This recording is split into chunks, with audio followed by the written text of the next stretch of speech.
Les dirigeants togolais sont incapables de respecter les dispositions constitutionnelles votées par eux-mêmes. En l'absence d'institutions fortes et de contre-pouvoirs, tout se limite finalement à la volonté d'un seul homme qui décide au gré de ses humeurs.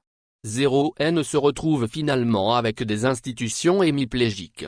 Tenez, cela fait bientôt plus de 3 ans que les membres actuels de l'AA sont en fin de mandat. Depuis 3 ans on a de la peine à nommer de nouveaux membres. Est-ce normal dans une république? La CNDH se trouve dans le même cas. A plus y a également. Le DG de la SAFE est en fin de mandat depuis 2 ou 3 mais toujours à son poste. Le DG du PAL est en poste depuis plus de 15 ans. En pleine réunion il dort. Le président de la Cour constitutionnelle décédé le 26 mai 2023 devait être remplacé depuis selon les dispositions mais toujours rien. Cela fait plus de 3 ans que la présidence de la République n'a pas de directeur de cabinet. C'est la SG de la présidence qui joue également ce rôle et finalement cumule le seul 3 postes ministres, SG, DC. Une curieuse ascension d'une dame. Je reviendrai sur son parcours et ses fameuses compétences qu'elle expose sur Twitter. Le mandat de l'Assemblée nationale prend fin le 31 décembre 2023. À ce stade le chronogramme des prochaines élections devait déjà être annoncé par la CENI. Mais silence radio. Faute d'argent,